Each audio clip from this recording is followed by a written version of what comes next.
This is one of the most instructive chess games in history. It was played in Amsterdam in 1889 between the German Emanuel Lasker, who would become world champion just a few years later, and the Austro-Hungarian Johann Bauer. This masterpiece features a brilliant double bishop sacrifice, often referred to as the windmill, and showcases the skill of a young Lasker, who would go on to challenge Wilhelm Steinitz for the World Championship in 1894. So, without further ado, let's dive into the game. Lasker has the white pieces, and Bauer is playing black. The game starts with f4, bird opening. d5, this is the Dutch variation. e3, knight f6. b3, a correct way to develop the queen's bishop.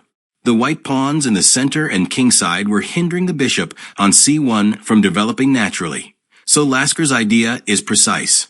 The bishop must be developed via fianchetto. e6, bishop b2, bishop e7, bishop d3. An unusual move, though it makes perfect sense. White plays with the bishop pair aiming at a future kingside, castling by black.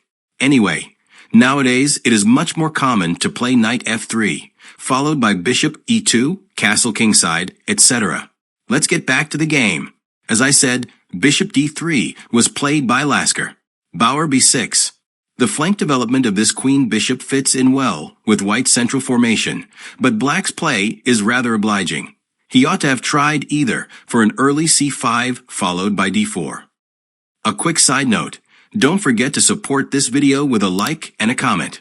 That helps the channel a lot because it makes the algorithm recommend these videos to more and more people. Thanks so much for your support. Okay, let's get back to the game. As I said, b6 was played by Bauer. Lasker knight c3, bishop b7, knight f3, knight bd7, castle kingside, castle kingside. Both contenders tuck their kings away safely. Knight e2, opening the diagonal for the bishop on b2. Additionally, white brings the knight to g3 to join the kingside attack. c5. Black takes control of the center of the board.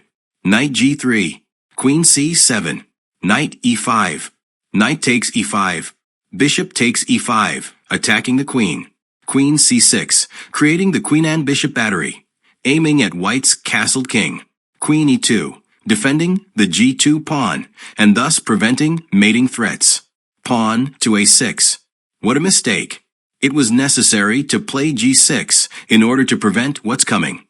You might be wondering what's coming next. Well, something truly fantastic. Something that will make you admire and love chess even more than you already do. Back to our game. As I mentioned, pawn to a6 was played by Bauer, a huge mistake. Lasker knight h5. Good move. This is removing the black knight. Knight takes h5. Bishop takes h7 check. A bolt from a rather stormy sky.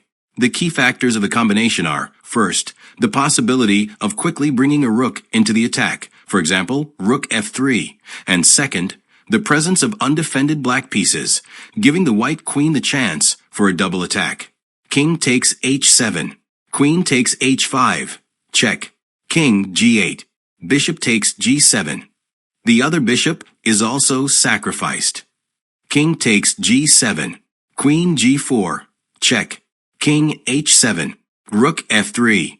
This is very typical. Look at the black king on the corner of the board, all alone, hounded by the white pieces. The game continues with e5.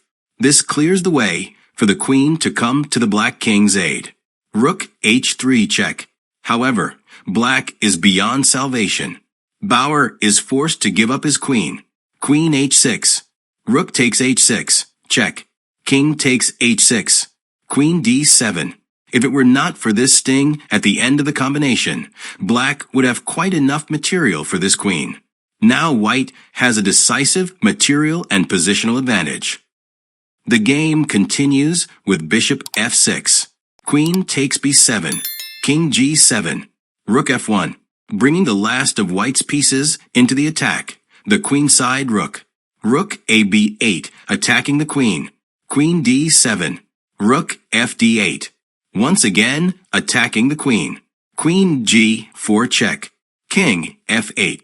F takes e5. Bishop g7. Not bishop takes e5 because of queen e6, after which there would be checkmate or black would lose the bishop. Back to our game. As I said, bishop g7 was played by Bauer. Lasker e6. Opening up the black king. Rook b7. Queen g6. f6.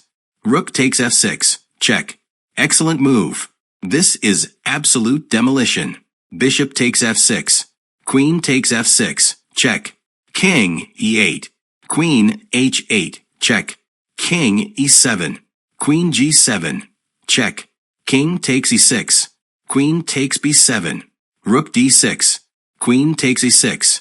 d4. E takes d4. C takes d4. h4. d3. Queen takes d3. And black resigns. An extraordinary victory by Emanuel Lasker, who has demonstrated his full class in this game.